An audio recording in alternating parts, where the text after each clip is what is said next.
Schedule में पहली vaccine है, जब हम डॉग्स को पहली वैक्सीन करते हैं, उससे आप हमें शुरू करवा दें ताकि हमारे जो लिसनर्स हैं वो अच्छी तरह से समझ सकें और अपने डॉग्स को टाइम के ऊपर वैक्सीनेट कर सकें। जी, इसमें हम लगाते हैं बायोकेन।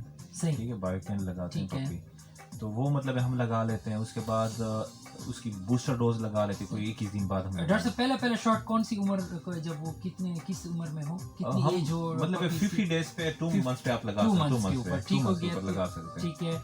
तो उसके बाद फिर सेकंड मतलब जो बूस्टर डोज होती है वो उसके 21 डेज बाद या 1 महीने बाद रिपीट करवाते हैं। ठीक हो गया, ठीक है, तो 1 महीने बाद वो रिपीट करा देते हैं। फिर कुछ लोग ये होते हैं कि ये 2 शॉट्स हो गए, एक 50 डेज के ऊपर और एक फिर उसके बाद फिर 21 डेज बाद या महीने बाद। जी जी। और उसके बाद सर हमारी जो थर्ड बूस्टर होती है वो भी मतलब महीने बाद हम लगा लेते हैं। ठीक है, और फिर उसके बाद जब हम थर्ड बूस्टर लगा लेते हैं, ठीक है, उसके बाद हम फिर साल में एक बार करते हैं। ठीक है, ठीक है।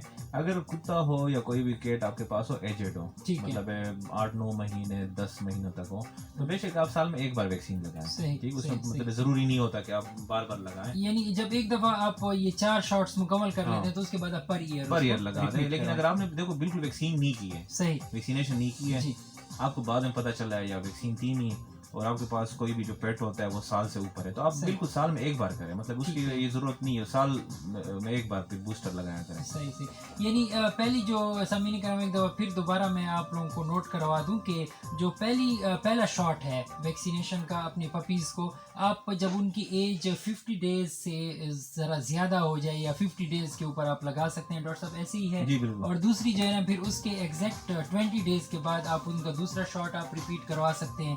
और तीसरा जो शॉट है फिर उसके फिर मजीद 20 या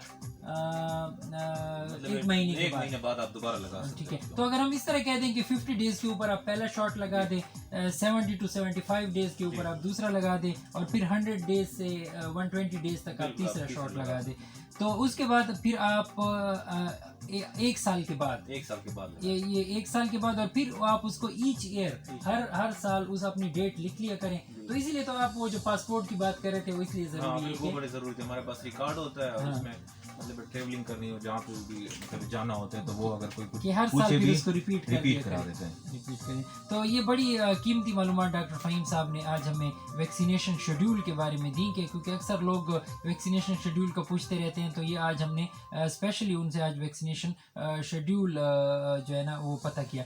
तो अब आते हैं हम आपके सवाल जवाब के ऊपर, और सवाल जवाब में एजाज साहब हैं डेरे शापर में बंद करके उसके ऊपर आप जो न्यूज़पेपर हो या कोई ऐसा हमारे पास होता है, कोई भी कागज का टुकड़ा या जो भी हो, उसके ऊपर कवर करा के दूसरे शापर में बंद करते हैं ताकि रोशनी भी उस पे ना लगे। ठीक है, ये भी मतलब उसमें आता है, और डायरेक्ट सनलाइट भी नहीं होती, और थोड़ी सी मजीद ये कूलिंग का भी उसमें असर हो जाए। ठीक है, तो डॉक्टर साहब, और बल्कि मैं तो कहता हूँ कि कोशिश ये लोग करें कि अपने पेट्स को उस जगह ले जाएं जहाँ पे वैक्सीनेशन करवाई जाती है, और वहीं पे डायरेक्ट आप लोग वैक्सीनेशन करवाएं, तो ये मेरा ख्याल सबसे बेस्ट ये बहुत अच्छा है अगर वहाँ पे लेके जा सकते। लेकिन कुछ ऐसे भी होते हैं सर कि फर्ज करो कुछ लोग ये मतलब डरते हैं अक्सर कि कभी कभी हॉस्पिटल्स होते हैं, वहाँ पे देखो हमारे हॉस्पिटल में तो माशाल्लाह से डेली बेसिस पे मतलब हर केस के बाद वहाँ पे हम केमिकल यूज करते हैं, ब्लीच वगैरह यूज करते हैं, वहाँ पे मतलब चांसेस नहीं होते मतलब कोई भी कंटेमिनेशन के। लेकिन अक्सर लोग ये डरते हैं कि हमने अगर हमारे पास कोई भी पेट्स होता है, अगर वो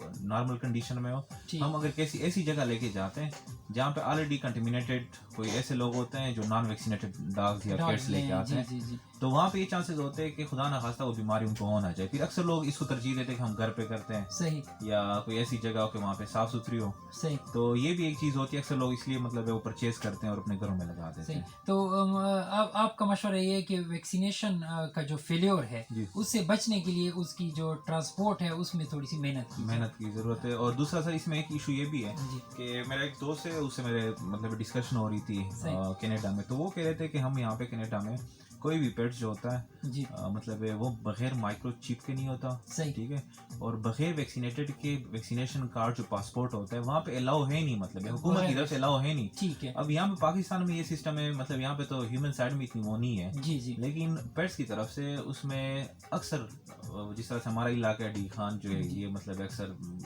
गुर्बत ज्यादा है यहाँ पे, अक्सर लोग पेट्स रखते हैं, सही, तो वैक्सीनेशन कॉस्ट जो होती है वो इतने अफोर्ड नहीं करते हैं। हालांकि वैक्सीनेशन कार्ड उनको मतलब पर ईयर इनको लगानी पड़ेगी, इतना इसका इतना वो कास्ट नहीं नहीं होता। है। जब इतना लेकिन कीमती पेट रख सकते हैं तो उसमें इतना नहीं vaccination- होता। जी, तो उसमें जो मसला होता है कि मतलब बीमारी वैक्सीन के बाद भी फैलती है। अक्सर लोग ये पूछते हैं कि हम वैक्सीन करते हैं उसके बाद बीमारी उसके फैलती बाद है, भी तो उसकी रीजन ये होती है कि वैक्सीन जो होती है सर वो आपको कभी भी 100% श्योरिटी नहीं देती वैक्सीन की, सही, कि सही, आप मतलब 100% इसे मतलब आपको बीमारी नहीं होगी। जी, उसमें आपको ये बताती लाजमी कि अगर दोनों डॉग्स में, एक वैक्सीनेटेड एक नॉन वैक्सीनेटेड, अगर दोनों बीमारी लग जाए तो जो वैक्सीनेटेड होगा उसमें तकरीबन 70 to 80% चांस होते हैं सर्वाइवल कि वो सर्वाइव कर जाएगा, क्योंकि फाइट करेगा, एंटीबॉडीज होती हैं। एंटीबॉडीज जो नॉन वैक्सीनेटेड होगा उसमें ये चीज नहीं होगी। नहीं होगी। और दूसरा ये कि जब नॉन वैक्सीनेटेड डॉग्स होते हैं या कैट्स होते हैं, वो अगर वैक्सीनेटेड डॉग के साथ मिल जाए तो फिर बीमारी फिर भी ट्रांसफर होती है। ये मतलब रीजन होती है, कुछ लोग करते हैं कुछ लोग नहीं करते। ठीक ठीक ठीक, अगर सब एट ए टाइम करेंगे तो ये इश्यूज कम हो जाते ये हैं। इश्यूज कम हो जाएंगे।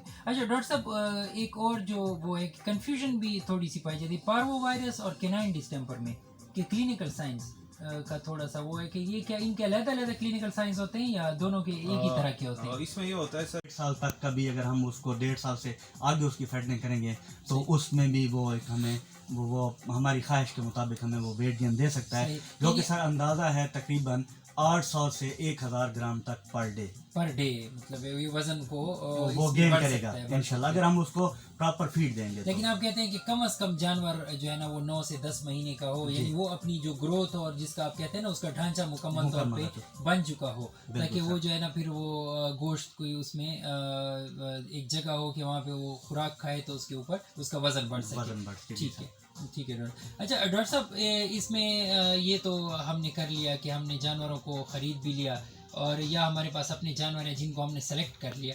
अब उससे पहले कोई ख़ास तैयारी की भी ज़रूरत होती है जब इन जानवरों को हम जब ये फीड लॉट फैटिंग या जो फरबा करना है, जब इसको हम इस बिज़नेस को शुरू करते हैं तो क्या उसमें कोई जानवरों के लिए कोई तैयारी, कोई उसकी दवाइयाँ वगैरह भी पिलानी होती हैं, कुछ ऐसी कुछ है इसमें? जी डॉक्टर साहब बिल्कुल, क्योंकि जब हम जानवर मार्केट से लेके आते हैं तो हमें उसकी प्रॉपर वैक्सीनेशन का, उसकी डेवलपमेंट का हमारे पास कोई रिकॉर्ड नहीं होता। ठीक है, तो ये अपना हिसाब लगाएं कि अगर मैं ये चारा खरीद रहा हूँ तो वो जो रिक्वायरमेंट है जानवर की वो इससे पूरी भी हो रही है या नहीं हो रही। अगर नहीं हो रही तो मैं आपको सजेस्ट करूंगा कि आप वनडे की तरफ जाएं। वनडे की तरफ, ठीक है, क्योंकि वनडा एक मुकम्मल डाइट है। पाकिस्तान में मुख्तलिफ कंपनियां बहुत अच्छा वनडा बना रही है इस टाइम, ठीक है।